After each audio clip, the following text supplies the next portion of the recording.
Yeah, how did you come to? How did you join the Yang Gang? How did you come to know about Andrew Yang, and what? How did you become excited about him and his campaign? Yeah, I wasn't looking for him. I mean, Mm, I've always been interested in politics and a very strong sort of follower of elections and things like that. mm, And I guess part of it is because my parents had emigrated from China, yeah, where there is the leaders are chosen a different way. Let's just say. yeah, And so my mom always told me, like, hey, this is a great privilege that we're in this country where we get to choose our own president. yeah.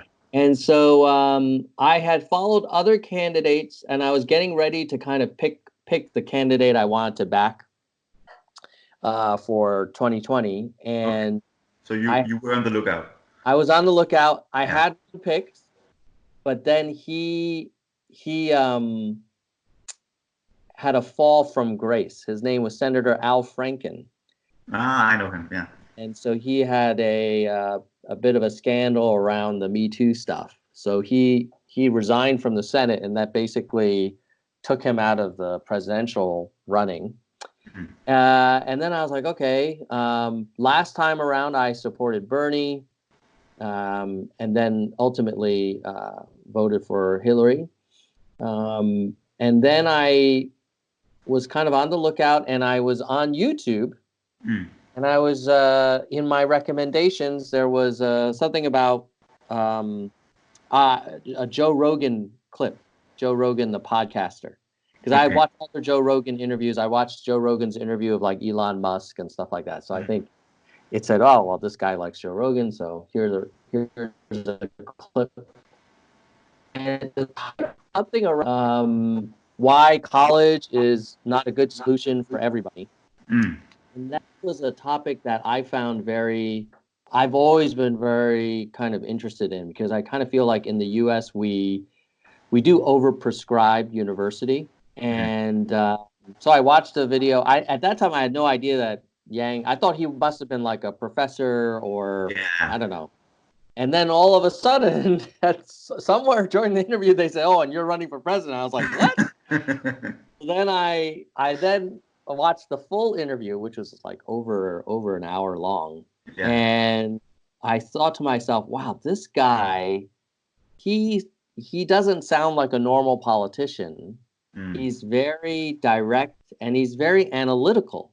Yeah. And I'm really uncomfortable with the way that President Trump carries himself, and the way he communicates, and the way he seems to make decisions. Mm. And I thought, well, this guy is the opposite.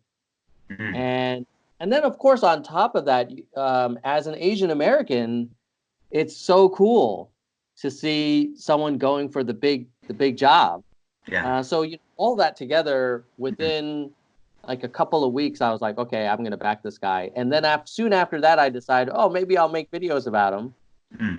And when I told my wife I was gonna do it, she was like, yeah, sure, whatever. I Yeah. make lots of videos, so she thought, what, it's just like a passing kind of hobby. Yeah. And but now here we are, and he's gone way further than anybody expected, and it's super exciting. Definitely. Yeah. Yeah. So can you tell us a little bit about how your own background is related to the Yang campaign? How did you come up with the idea of making videos in the first place? And is that something that can, be seen extension of your current job right now? Yeah, well, it's an interesting one in that Mm. I, in my day job, I work in technology. I work in product development Yeah. for Google, and Yeah. within Google YouTube. So my official capacity is to build tools to help creators. Mm.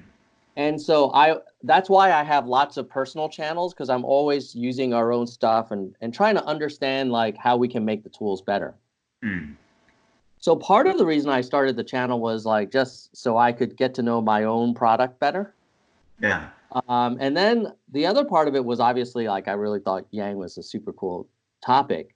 But to be honest, I didn't think that he would make it to the top 6 or 7 out of 24, starting from 0, because he was running against all these famous senators and governors and vice presidents, and so it was a long shot, but because of like my tech background, I thought, okay, well, making content makes sense, and then also helped me kind of learn how much interest there was, because when I started uploading, initially it didn't get that much interest, but then it started, like, if you look at my chart, traffic, it's kind of like really little, and then all of a sudden it really picks up, and that kind of mapped to the interest there was in Yang in general, and it got me very excited. I was like, wow, if there's so many people watching these videos, that must mean that there's support for him.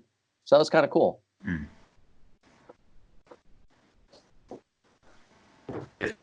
So why do you think that that Yang has outlived governors, senators in the than Yang does? What is it that he was able that these other guys and gals don't, apparently? What is it that has made him such a success, in your opinion? I think there's a few reasons. Number one is America is ready for a different kind of leader, and perhaps it has been ready for a different kind of leader. Maybe Obama was the first one where we were saying, hey, let's take a chance on this young junior senator from Illinois who doesn't, it just seems so different than all the other candidates. And then, of course, with Trump, that was a very big departure. That was like, hey, let's take a chance on this kind of media mogul or media star slash, business person. And now I think people are like, well, this guy who likes math, who sort of has this more radical idea of universal basic income, maybe we want to try that too. And I think the underlying theme is that I think the American populace understands that business as usual is not going to be sufficient. But I think we're grasping. We know we need something different, but we don't know quite what that is, and so we're searching. Yeah, I get what you're saying. Do you see? Do you see a clear connection between the hope and the change that and Obama was a representation of, and the way in which people chose a completely different path, electing Donald Trump, and then what Yang has to offer? Do you think that there's a logical connection between those apparently very different phenomena? Do you get what I'm saying? I do. I actually think there are 3 extremely different approaches. And I'll tell you how they're different, and then there might be some commonality between them. Yeah. But this is sort of like the metaphor I have in my mind is like ice cream flavors. So we as a country have always, either done like, chocolate or vanilla, decade after decade. And then finally we said, this is not working. We need something different. And so Obama basically spoke to this sense of optimism and hope and change. And, we can do so much better. We're not red or blue states, but we're the United States, like that kind of very famous line. With Trump, it was a drain the swamp. The whole system is corrupt. We need a straight talking business leader who is going to bring this kind of muscular, macho, win, win, win, we're number one kind of restoration, right, of American greatness. And I think Yang is a different flavor, which is, hey, we're not asking the right questions. We're not looking at the problems as with we're not looking at the root causes of the problems we have, and we're not considering solutions outside of the normal kind of Democrat Republican thing. Yeah. And therefore we need to try a fresh approach, fresh solutions to problems that maybe we don't talk about that we should. Yeah. And so they're very different, but the one thing that's similar about them is they're all saying the status quo is not going to work. That just business as usual is not acceptable. And that's what's the same with all three, in my opinion. Yeah. Was that the error that the Democrats made last time, picking a candidate in the form of Hillary Clinton, who represented the standard solutions, all the establishment politics? Was that the error? Soeren, that will be a question that will be debated for many decades. Okay. I can give you my perspective. Yeah. Is that it was a perfect storm. There wasn't really one thing that resulted in Hillary losing. The first thing I would point out is that I don't think she was a effective campaigner. I mean, she's just not a great. She's more of a technocrat, a sort of in the weeds, like get the work done, but she wasn't really effective at getting people super passionate and like winning the hearts and the minds. Obviously, she was also a historic candidacy, but you watch old rallies of hers and her speeches, it's interesting. Like you watch Bill Clinton, like that guy knew how to work room, and anyone you talk to will say, "Wow, I was in a rally with him with 1,000 people, and I felt like I was the only one there." Yeah. And he was talking directly to me. You don't hear people say that about Hillary. No. And so the number one, I think she was just not a great campaigner. Number two, I would say her solutions were very much kind of the exact same thing the Democratic Party had been saying for a long time. Well, more student loans, middle class tax cut,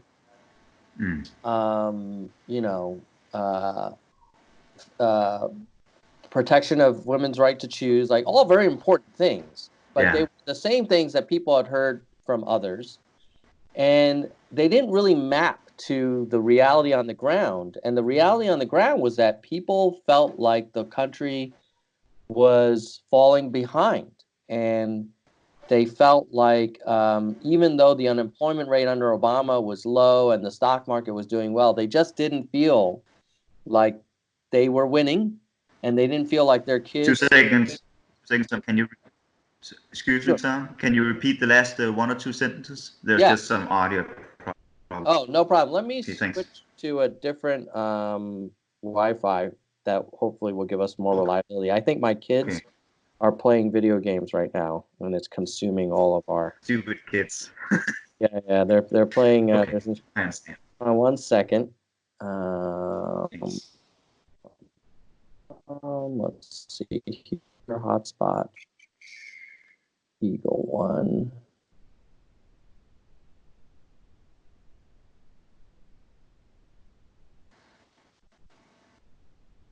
Alternate. Can you hear me now? Perfectly. Okay. So what I was saying was like number one, she was not a great campaigner. I think you got that part. Yeah.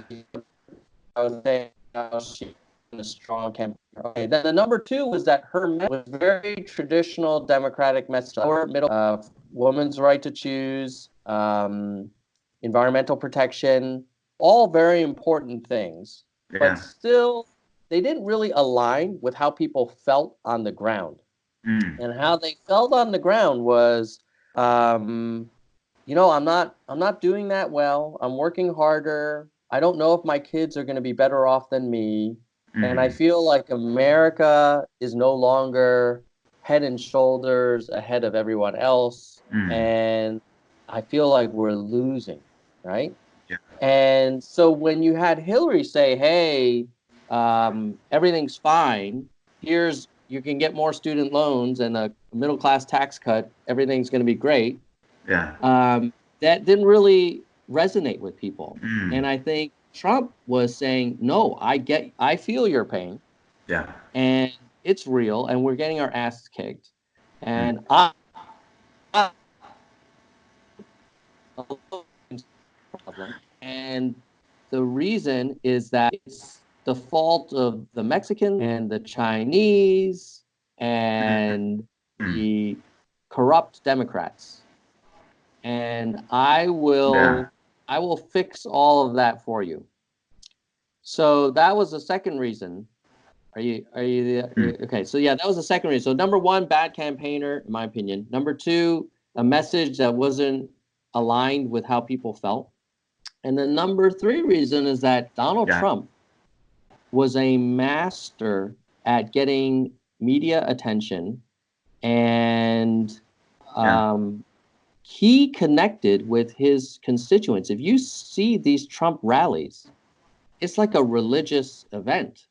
Yeah. I mean, they are very animated, Mm. fired up. All right, is the audio So problematic? What we yeah, man. could do, Yeah. if you want, we can turn off the video, and that'll preserve the quality of the audio connection. Yeah. So what I was saying was that, so the third reason was that Trump is a master at getting media attention, Yeah. and he is extremely effective at creating this sense of, oh, how would I call it? It's sort of like this circle the wagons, like it's us versus them Mm. enthusiasm from his supporters, where they Yeah. really feel like the whole world is against them, and the whole Mm. world is crazy, and they're the only ones that understand what's going on. Mm. And that's very effective at animating a base and getting them out to vote. And, so because of those three things, I think in hindsight, it's not Yeah. shocking that Hillary lost. Obviously, I was surprised the night before, but, Mm. in hindsight, I think those are some of the Yeah. contributing reasons. And they're also the reasons why we might lose again. And I understand what you're saying. So, but part of the thing that you are stressing here is that there is some element of truth to what the Trumpian base, his voters were feeling. I mean that there is, I think the Yang calls it in his book, the war on normal people, right?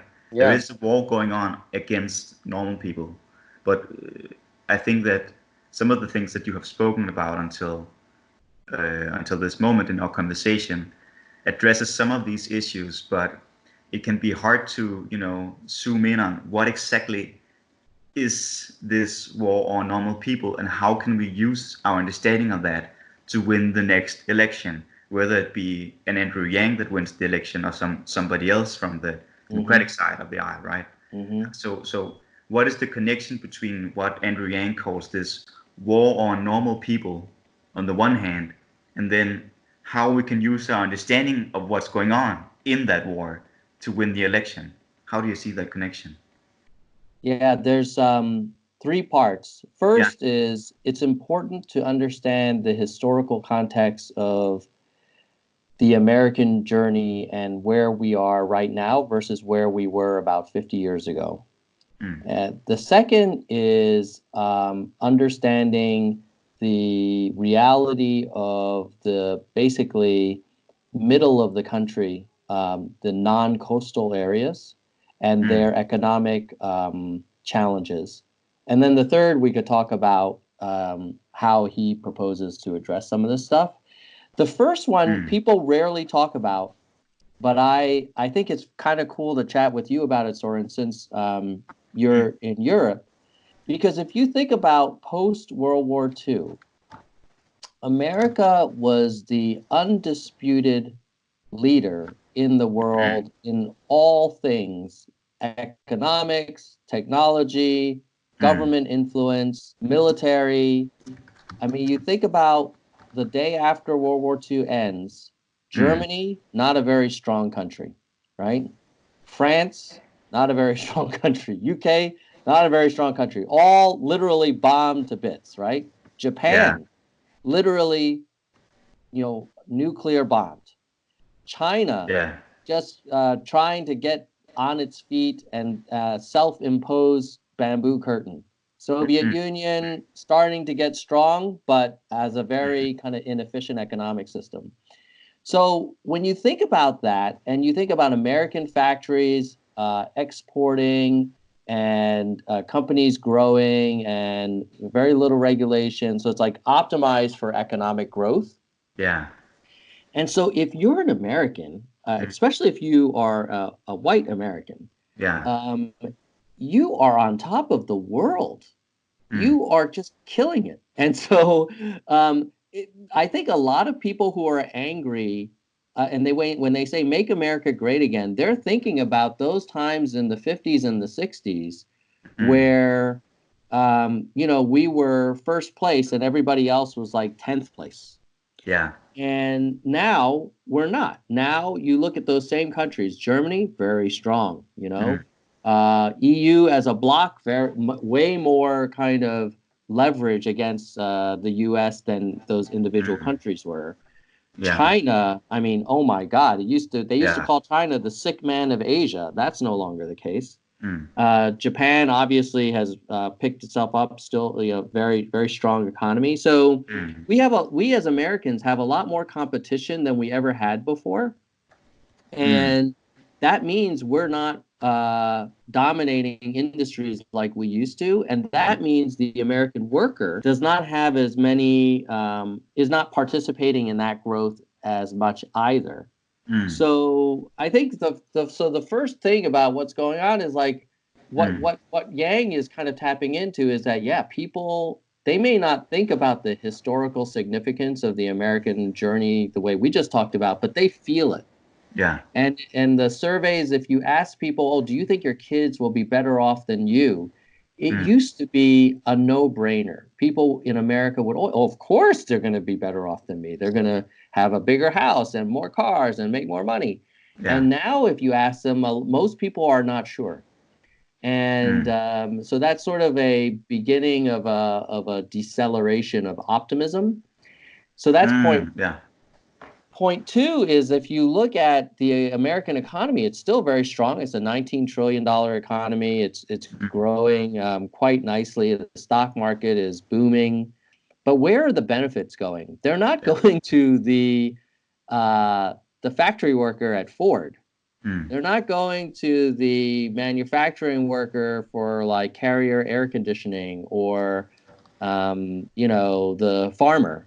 They're going to places like New York, San Francisco, places like Goldman Sachs or Facebook, and you see that yes, the economy is growing, but a smaller and smaller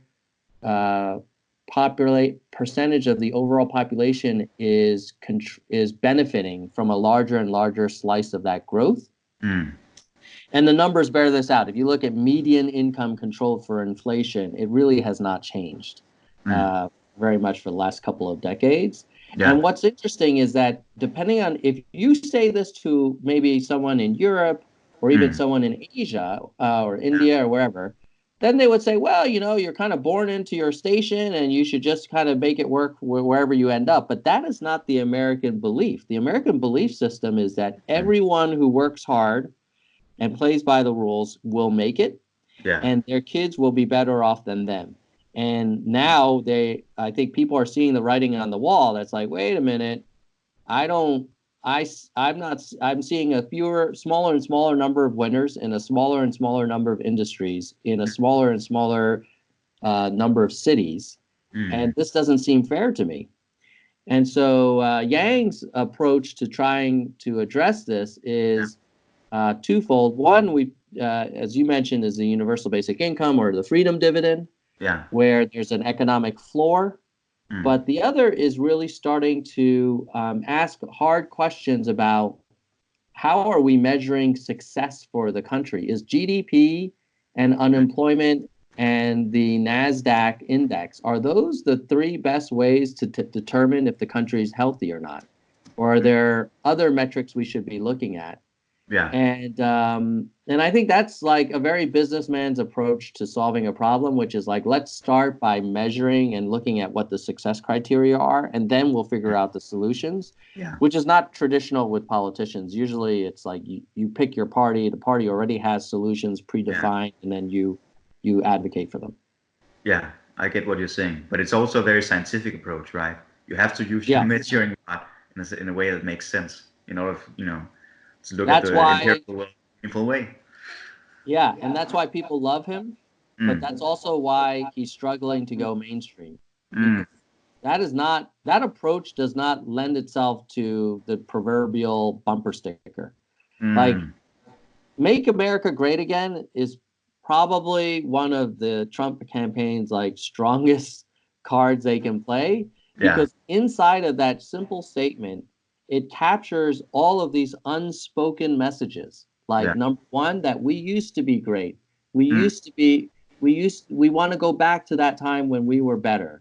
Number two, that we can do this. We can go back and we can rise up. And number three, it's that there are some enemies out there that are making us not great, and this leader is going to defeat them.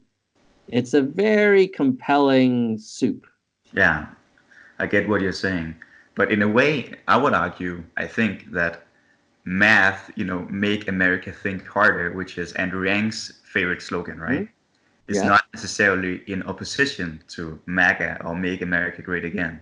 Because the difference in my opinion is MAGA, it speaks to your gut, it speaks to your heart, and math speaks to your brain, and humans are often more influenced by emotion than critical problem solving. Yeah, we're not Spock from Star Trek, unfortunately. No, we come from animals, and we are animals. And so when someone says, hey, this other tribe in Mexico is taking your jobs, and this other tribe in China is taking advantage of us, and this other tribe, these Muslims, are trying to kill all of us, well, that can kind of galvanize people way faster than me saying, did you know the median income has been flat for the last 2 decades? Like, nope, it's not as fun of a conversation. It requires more effort, and that's not the society we currently have. It's the opposite.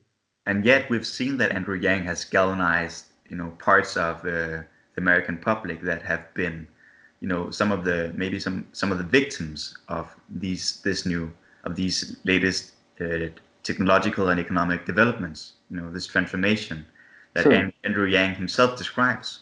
So in a way, math could be the solution to how you could make America great again. If you think harder, maybe you will come up with better solutions.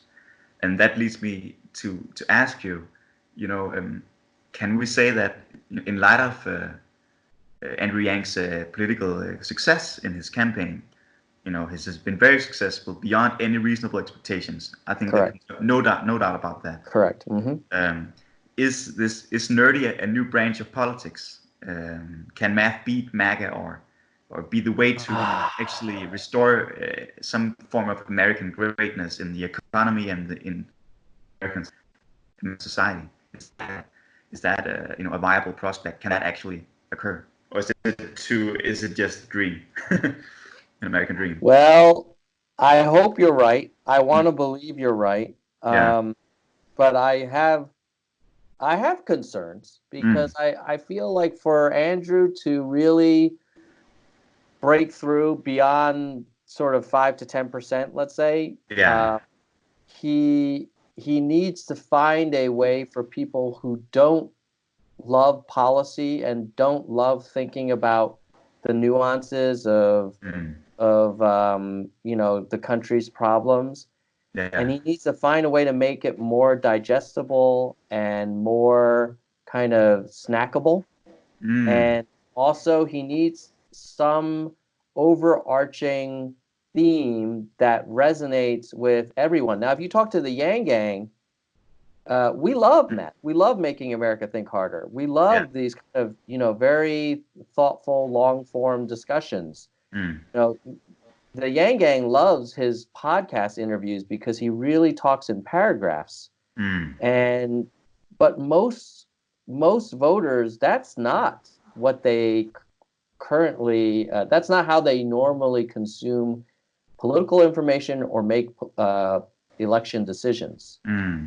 And so I wish, I hope you're right. I hope that because they know that the country is facing such big challenges, and they feel that in their bones, that they will give Yang a closer look. Mm. But it's here's another metaphor I'll share. You could say a hamburger and French fries is not the most healthy meal. You could say that, wow, you probably shouldn't have so much animal protein. Probably should have more vegetables, and Mm. it should be locally grown. And we can all agree that that's probably the right call if you ask like doctors and nutritionists. Yeah. But people still go to McDonald's and Burger King Yeah. way more than they go to their local salad Mm. store, or the salad aisle in the grocery store. Mm. And I worry a little bit that America will go for the Big Mac and Yeah. not for the quinoa salad with some hummus mixed in. Yeah. That's just too weird sometimes. And Mm. and there and so that'll be the challenge for Andrew to Yeah. how do you cross over and get outside of the sort of policy wonks and the Mm. even when you talk about the people who've been impacted, like there's this guy, Fred the Felon, who's a trucker, Mm. and he actually has this group called Truckers for Yang, and he's Yeah. very, very active in the Yang Gang. But when you talk to Fred, he is not a typical trucker. Mm. Like he loves digging into policy nuance and organizing and Mm. registering voters and doing all this stuff. That is not a normal. If you picked up 1,000 truckers at random, Yeah. Fred would not really match. And Mm. so that's the risk. The risk is that we have found the most policy-oriented, sort of open-minded, Mm. data-driven people, but Yeah. that might be 10% of the voting population. But Yeah. what we need is to win over 51%.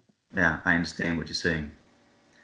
I mean, it's a very, very balanced and reasonable approach that you're representing, I think. What I'm hearing from you is that you're saying basically that sometimes we are biologically dispositioned to be bad political animals, in their Aristotelian sense, and that there may be some part of these truckers for Yang, for instance, that have the time, the energy, and the intellectual interest to Mm-hmm. to dive into the problems that can make us think harder about the economy, etc., Mm-hmm. etc., etc. Mm-hmm. But that might not be the case for the whole of the American public, and that's a huge political problem for Yang and for us. Is that what you're saying? Yeah. And Okay. my challenge to Andrew will be, Mm. hey, I'll stipulate that you have the best answers and Mm. you've identified the root problems. Yeah. You need to find a way Yeah. to get that message to land with people beyond people like me who love this stuff, Yeah. who studied economics in university. Like Yeah. that's a very small slice of the population. Mm. And Fred the Felon is like probably the top 5% of all truckers in terms of like interest in politics and policy and kind of you know readiness to think about problems in an open and fresh way. Yeah. And somehow we need to cross over, and I don't know that we figured that out yet.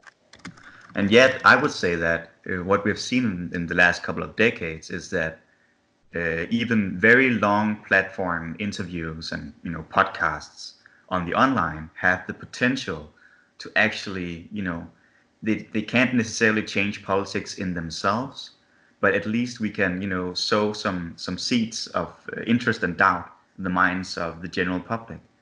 For instance, via Joe Rogan podcast, as you mentioned yourself. Mm-hmm. And I think there is some potential in that. It's not many centuries ago that, you know, the power elite in our Western Mm-hmm. societies, at the brink of modernity and democracy, they thought that, you know, the general public were maybe too stupid to learn how to read properly and do Mm-hmm. basic calculations and understand the basic causes of things in the world and stuff like that. And yet we've seen that with the general education system, we have been able to, you know, make large parts of our publics very much aware of what's going on in the world.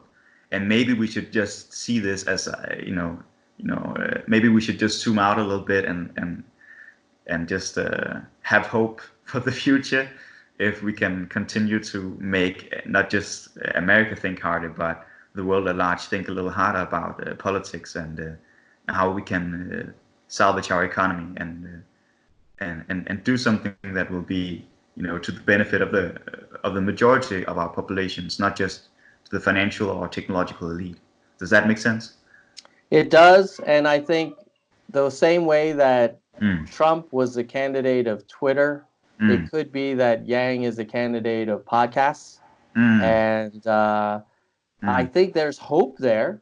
Mm. And if, for sure, if there were the podcast primary, Yeah. Yang would be number one. And it's interesting because most of the other candidates will not agree to sit for half-hour interviews. You know, Yeah. if you look at Biden and Warren and Sanders, they don't even show up on the main Sunday kind of political shows Mm. for a 5-minute interview because they don't want to be probed and they don't feel like there's any upside for them. No. So I think Yang's setting a really good example. He even sits on interviews for like at Fox News and Republican kind of right-leaning podcasts and stuff. So he's taken a Yeah. very different approach. And I think that is the reason why he's outlasted so many established politicians. Yeah. I will say this, though, it's not all upside for society because like many American families, my family is split politically, Mm. and I will get links to podcasts from the kind of right uh, Mm. content producers, and I'll listen to them and I'll be like, oh my God, this guy's totally um, has his facts wrong or the Mm. logic is flawed.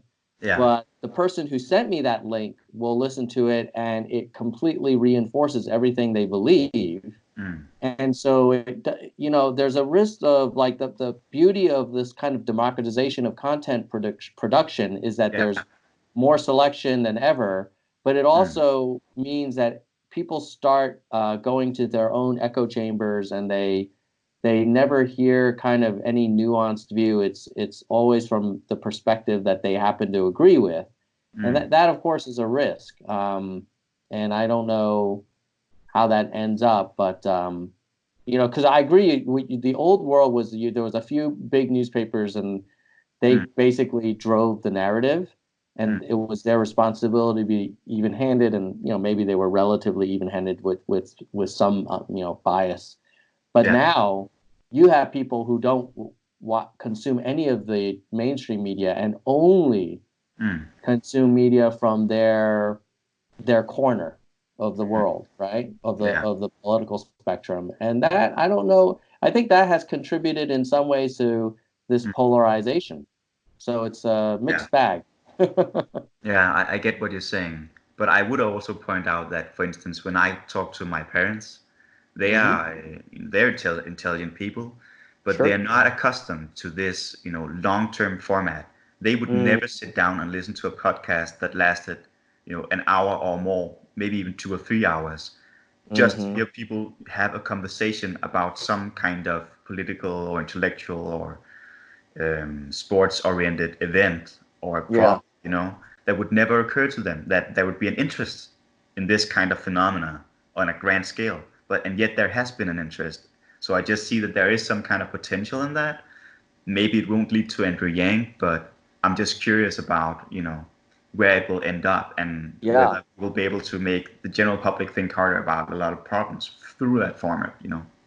maybe, Yeah. maybe. I mean, it's certainly we haven't hit our ceiling yet in Mm, terms of the consumption of this format. mm, So I guess the question will be like how I would probably say 10-20% of the American sort of voting population does consume some long form content. yeah. Will it get to 30 or 40 or more? That'll Mm, be interesting. I mean, yeah. even with the way it is now, it's enough to influence the election Mm, because as you know, like Trump did not win by a large margin of voters. mm, Obviously for the general in total he had fewer voters, but for the mm, key states it was like about 80,000 voter difference. So yeah. who knows? And that's one of the topics we have in this race with the Yang Gang being a little bit frustrated with the Democratic Party. Yeah. And there are 400,000 donors, and so if you say for every one donor, at least there's probably like 10 supporters. So that's like 4 million supporters Mm, that the party might be alienating yeah. and disenfranchising, and that probably won't be useful to the party when the general election rolls around. Nah, that's one of my concerns as well, to say the least. Yeah, yeah, So, yeah. but let's talk a little bit again about Yang and his policies, if it's okay with you, Sure. because I've been thinking of this, um, that some of the things that the Democrats at large, and maybe in particular, have been speaking about for the last years, actually, is related to our Nordic version of a modern welfare state, right? Hmm. So, for instance, Hmm. Bernie Sanders wants to maybe he wants to construct a kind of you light version of our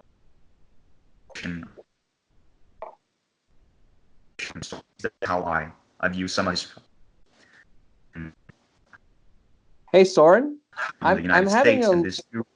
I'm having a little bit of Yeah. difficulty hearing you. Are you in a part of your house where you have good Wi-Fi? Can you hear me now? Okay, now I can hear you. So you were talking Um, about I the think the my wealth Wi-Fi now your audio is a little bit broken. broke. Yeah, All now right, you're there again. I'm going to switch to my third Wi-Fi option. If this doesn't work, then we'll just have to. Okay, find some other time maybe.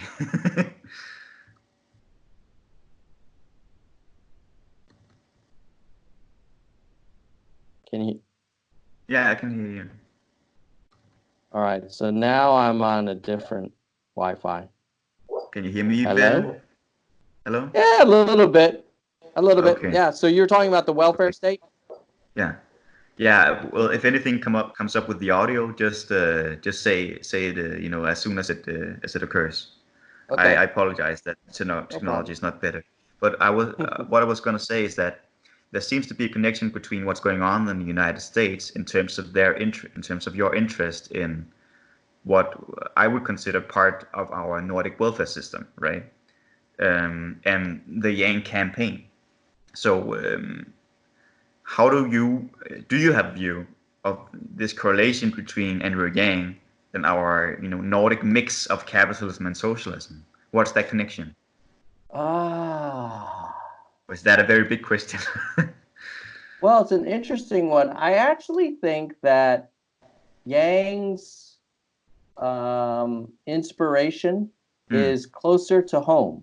I think mm, the the oil dividend that they mm, have in Alaska yeah. is a case study that he I think found very convincing. And then the the notion of a basic income or a citizen's dividend has Mm, been with America since like the founding of the country with Thomas Paine, and then Martin Luther King had been an advocate, and then even Richard Nixon, the mm, Republican president, yeah. had advocated it for different reasons. And then Milton Friedman, the Nobel-winning economist from the 80s, was an advocate as well. So I think that this idea is more rooted in maybe a little bit of libertarianism, as well as acknowledgement that something's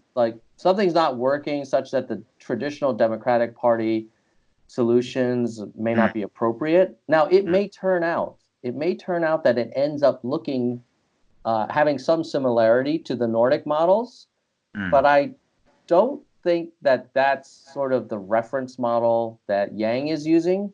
No. And then to add further complication, that would not be a selling point for an American election. I see what you're saying, and yet Bernie has enjoyed tremendous support, and he refers to it sometimes to the Nordic model. Yeah. No, he will, but not all. It's not in every speech. No, no. And a very common response that is, in my opinion, not very convincing, but it is effective nonetheless. Is people will say, well, but this is America. We're not Norway. This is not Denmark. Yeah. And then they try and shut the conversation down that way. So one of the things about America is we are an extremely patriotic, nationalistic country where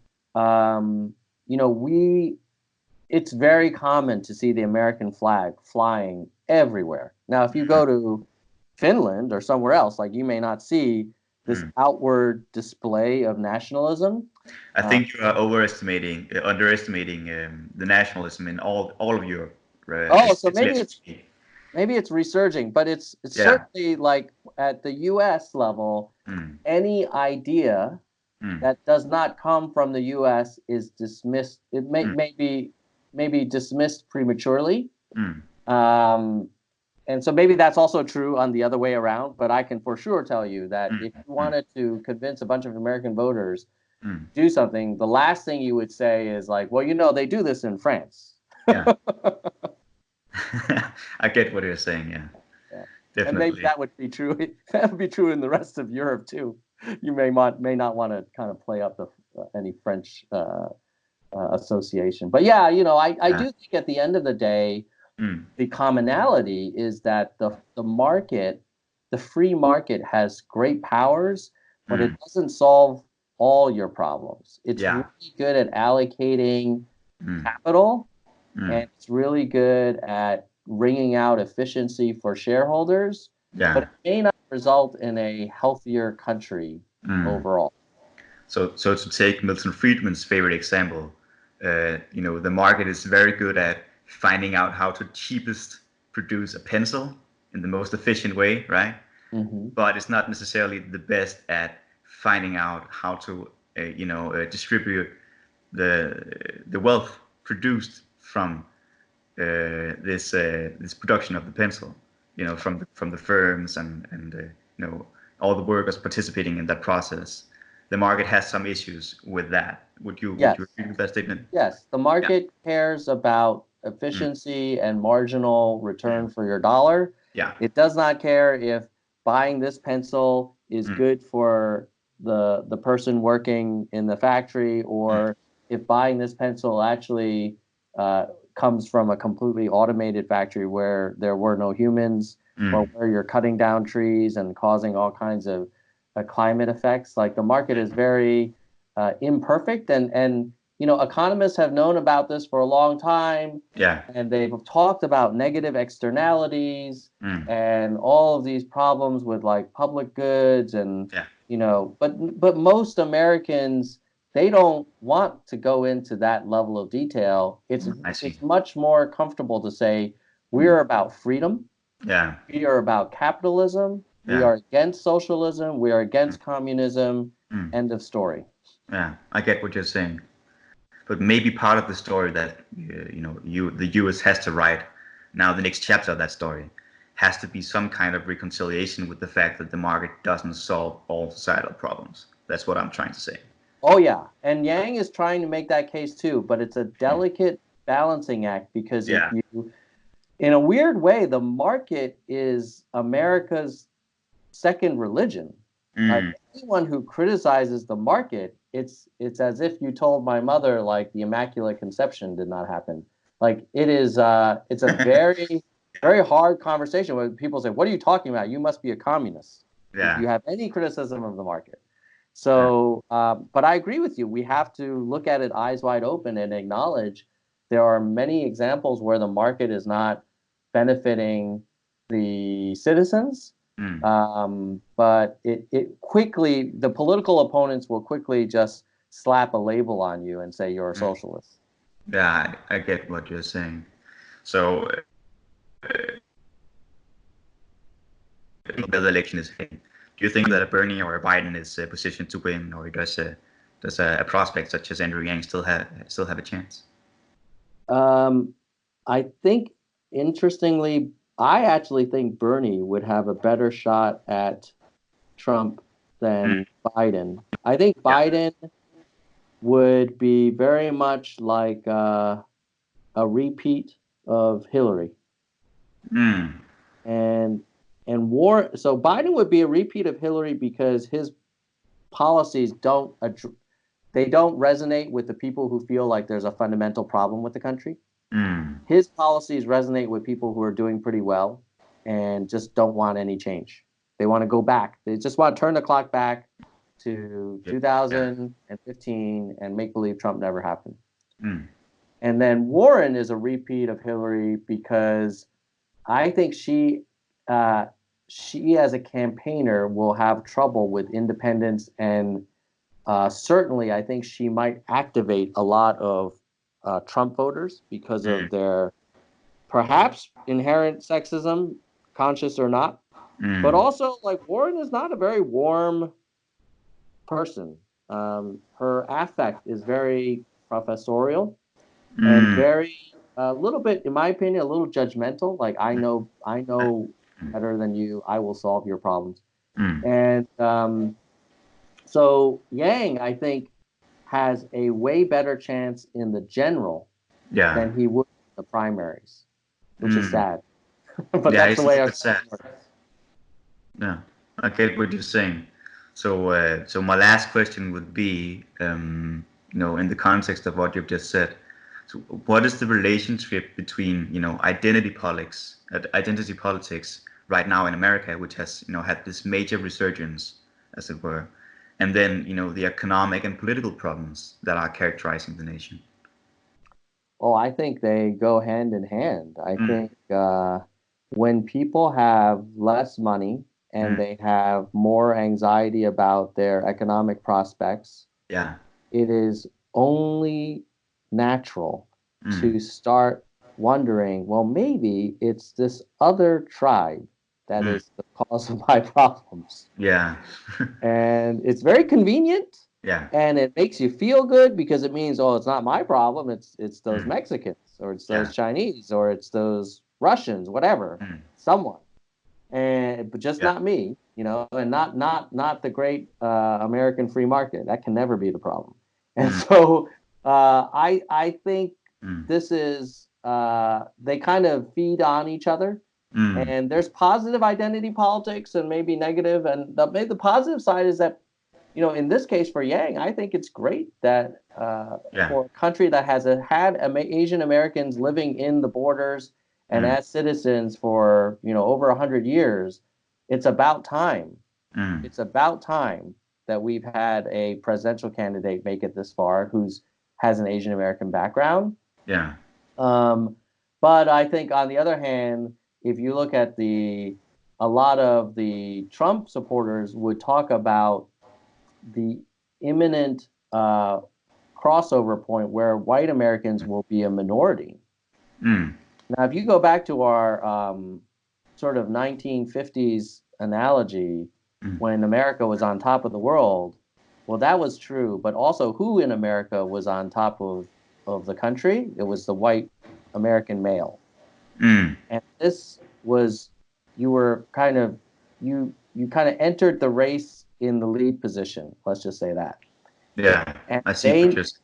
they know that's not true anymore, and Mm. And a lot of people are fine with it. Most white Americans are fine with it, but there are some. I mean, you look at the rally in Yeah. Virginia, Mm. and you look at the talk about being replaced by other people and the Mm. American culture and the white European values.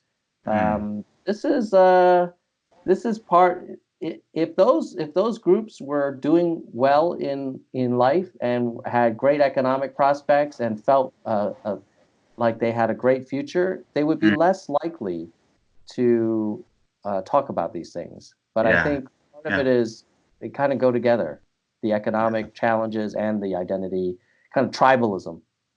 Yeah, I see what you're saying. So there is also a cultural or identity politics aspect of the economic discussion, right?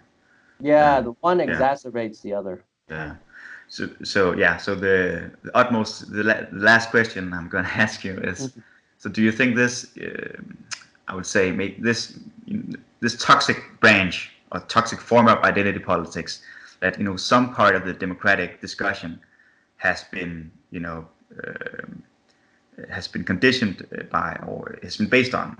For instance, when Senator Warren says to Bernie Sanders, you're a sexist because Hmm. many years ago you said to me that a woman couldn't be president of the United States, and then Bernie has to respond, like, that's a sexist assumption because I would never say that, blah blah blah.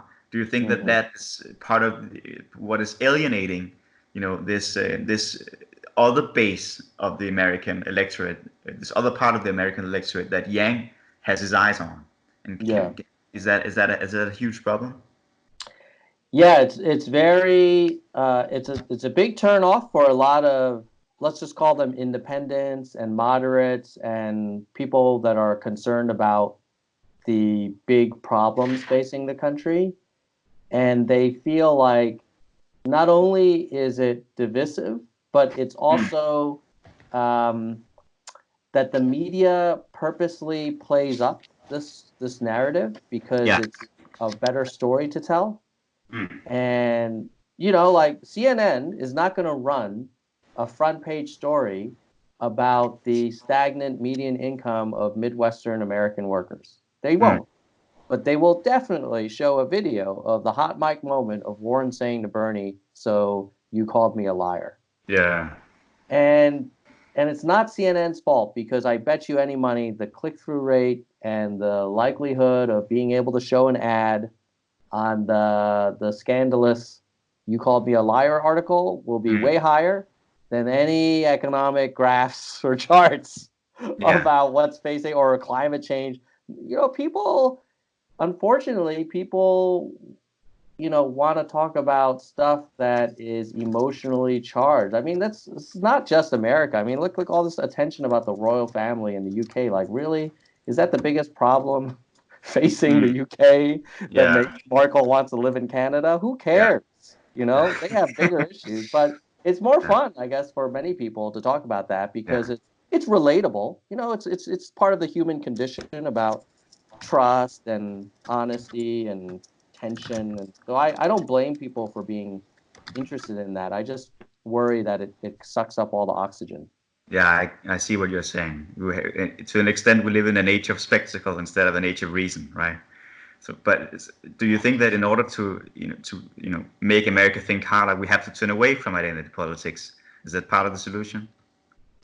Um, I think the real solution is we have to acknowledge that Mm. groups in America and the rest of the society have been not treated, have been treated unfairly, and Mm. we shouldn't sort of like sweep it under the rug, but we cannot let that define every conversation we have Mm. because then it just turns into this like circular firing range Mm. and no one will get anything done. And I would Mm. hope that we can focus on the problems affecting all of us Yeah. and solve them and then argue about our tribal differences maybe 20% of the time. I think it's like we just have to acknowledge it, and I think Yeah. that's what Yang tries to do. He Yeah. tries to say, hey, look, I'm the only person of color on this stage. That's crazy. But then he pivots it into like part of the reason is that the whole system rewards people who have financial resources and people Yeah. of color often don't. Mm. You know, so Yeah. I think you got to do a little bit. You have to acknowledge it. You have to, uh, um, you know, sort of speak to it, but then ideally focus on the problems that affect everybody. Yeah. So you can, in extension of that, what you're also saying is that we can acknowledge, theater and spectacle, but we also have to have people invested in what goes on in the agora or the academy to an Yeah, extent to make them think harder about some of the issues that pertain to that reality. yeah. Yeah. And if Yang can find a way Mm. to make hard, uh, sort of thinking harder Mm. about real problems Yeah. more digestible and more accessible to Mm. the typical voter, Yeah. it will be historic. If Mm. he can't, he will be the candidate of the nerds. Yeah. Or maybe he will be able to have even more success in 4 years. Who knows? And he's a young guy. Yeah.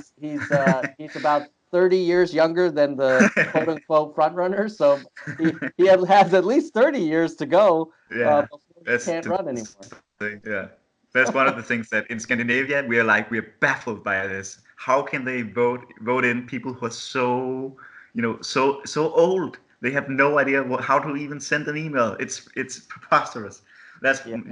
for instance, my father's views.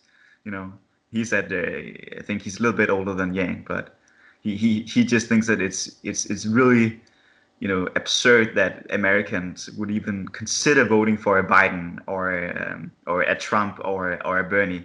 They're so old. We don't do that in Denmark. So that's Yeah. kind of funny, I think.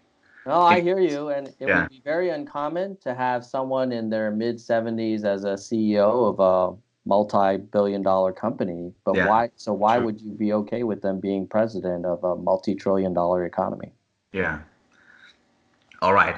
So wrapping up this interview, as I wrote to you in the email, I'm gonna write an article. I think at least that's my plan Mm-hmm. for this political journal, actually quite renowned in Denmark, called Raeson, Mm-hmm. in order to present to the Danish public a version of the Yang Gang, or Yang politics, because there aren't that many people in Denmark that know about Yang. Mm. At least that's my experience. So, but what I would also ask you, I think, is that I think this interview went really well. I think Mm-hmm. it covers some really interesting ground in a perhaps slightly you know um, alternative way, maybe. Mm-hmm. Um, so yeah, I don't know what I would actually suggest here, but I think that it would be a shame if interviews such as this one did not somehow, you know, become part of the public discussion about our political climate today on YouTube or elsewhere. What is your view about that? Would Yeah, you it's a fun would you upload this conversation. conversation to YouTube? How do you feel about that?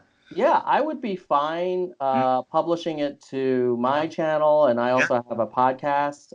I would probably have a still video. Just we just published yeah, audio. of course. Obviously, we had some technical issues with the connectivity, Yeah, but if you're okay with that, I I hopefully would the be recording works on more my. than okay with that. I would be Yeah, more okay. than okay with that. That would be so cool, I think. Would you use just a still image after the video was cut off, or just from the beginning? I think I would do it. Yeah, maybe after the video is cut off, Okay. or I could do it from the beginning if you prefer. Yeah. I think after the video was cut off is the best, so you can like have a sense of where the liveliness of the discussion was going, I Yeah, think. Yeah. that sounds great. Is there something that I should do in that regard? Should I help with something so that you're not the one? After all, I was kind of doing the interview. No, it's my pleasure, Soren. I mean, Okay. when you have a YouTube channel, you're all about always about trying to get new content. So this Yeah. is my pleasure. and Okay. I'll send you a link when Yeah. it goes public. And Please excited. do. I really enjoyed our conversation as well, and Mm, I have found that a lot of people in that I talk to mm, in Europe, when they learn about Yang, they find him really refreshing and mm, interesting, and are excited about him. So, mm. that's another angle, which is I think Yang would be a different presence for America Yeah. globally, Yeah. and show a different side of the country Mm. than Trump does. Yeah, exactly. There are many people in Denmark who think that Americans in general are just stupid. They almost sound like Donald Trump when they say that. Hmm. Like he says that part of the Democrats they're just stupid. They don't get it. Blah blah Right. blah. It's a really one-dimensional way of putting it, and it's very naive, I think, as well, and not just it's just completely false. Unfortunately, one of the last things I would remark is that. Um, it's actually quite interesting when you discuss basic income, your Hmm. universal basic income in a Danish or Nordic setting. Um, what I find is that people are like they're ideologically perplexed. I would say they don't know how to make sense of this proposition. Is it a right wing proposition because it smacks of libertarianism, or is Hmm. it like a socialist or even kind of communist proposition because it would just give the money to the people Hmm. in a way so that the state would almost become like this big corporation that just owns all of the markets and like pays back people, kind of Hmm. like you distribute income in a socialist setting. So as a general as a last remark here, I would just say to you that I think that it's really interesting to see how the American discussion about the freedom dividend, Yang's favorite policy, has been developing because there are really some interesting connections between the debate about the freedom dividend in the US and how people view that ideologically, and how people are starting to discuss instruments such as a universal basic income in a Scandinavian or more generally in a European setting. And I think that that's something for potential listeners or viewers to look more into. That's actually a really interesting field to dive into. That would just be my final remark. Yeah, no, 100%. It doesn't fit into either box, and it Mhm. aligns with one of Yang's slogans, which is Mm. that his campaign is not left or Yeah. not right, but forward. Mm. And it is not uncommon for a Yang rally to have libertarians, Mm. former Bernie supporters, angry, frustrated union Mm. workers, but also like technology executives, all aligned. Mm. It could be the strength of what makes the Yang miracle happen. Um, Mm. but you got to get the nomination first, and we have Of to. course. That's the party apparatus that we need to try and navigate first. Yeah. Well, at any rate, thanks so much for throwing some light on this very interesting topic and the Yang campaign. It's been very elucidating to talk with you.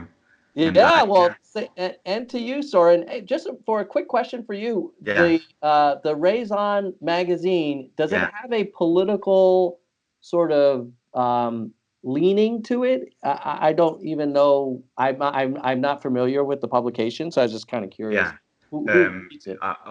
Overall, I would say that it's kind of it has an academic tilt. It's a little bit of an academic review, but it's about usually it's about interviewing some different types of experts about how to preserve either liberal politics in a national setting or the liberal order, the global liberal order in an international setting. I would say that Uh, those are maybe the two main, imperatives that guide this journal. It has been yeah. founded by a very famous Danish interviewer and journalist called Clement Kærsgaard, who's also the host of the most widely viewed Danish political debate on national television. So that's like the background of the journal. Yeah. Oh, very cool. Very cool. I was a little worried. I was like, oh no, I hope this isn't some kind of like ultra right wing. Definitely not. Definitely not. And then somehow I'm quoted as a supporter of like some. Yeah, you have some now white- officially become a puppet. All right. Well, I'm glad. I should have asked you that at the beginning of the interview, but I had a good feeling about you. Fine. Thank you, Soeren. All right. Thanks so Take much care, for this interview. I look forward to seeing it on your YouTube channel. And yeah, this has been a real pleasure for me. Thanks a lot. That's for me. Have a great weekend. You too. Bye. Bye. Gang gang 2020. Gang gang 2020. Gang gang 2020. Gang gang. Yang Gang 2020. Yang Gang 2020. Yang Gang 2020. Yang Gang. Yeah, yeah. Yang Gang 2020. Yang Gang 2020. Yang Gang 2020. Yang Gang.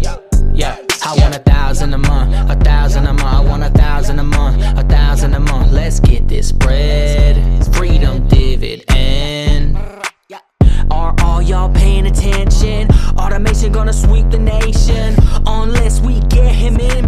Andrew Yang 2020 freedom dividend. Yang Gang 2020. Yang Gang 2020. Yang Gang 2020. Yang Gang. Yeah, yeah. First we get this money, then on 420. He gonna give some high fives to some high guys. Decriminalize marijuana so we can smoke if we wanna. Down with the opioid trend, up with the mental health thing. Yeah, math. Yo, it's just math. Yo, it's simple math. Yo, can you do math? Yo. Eliminate super PACs. Calling stars, making stacks. Student loan forgiveness plan.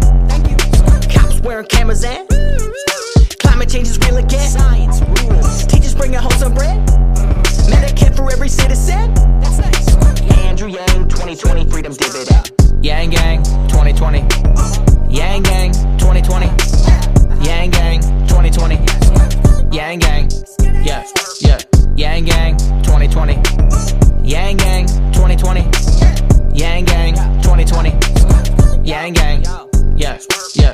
Yo, a vote for anyone else is like negative $1,000 from your pocket every month.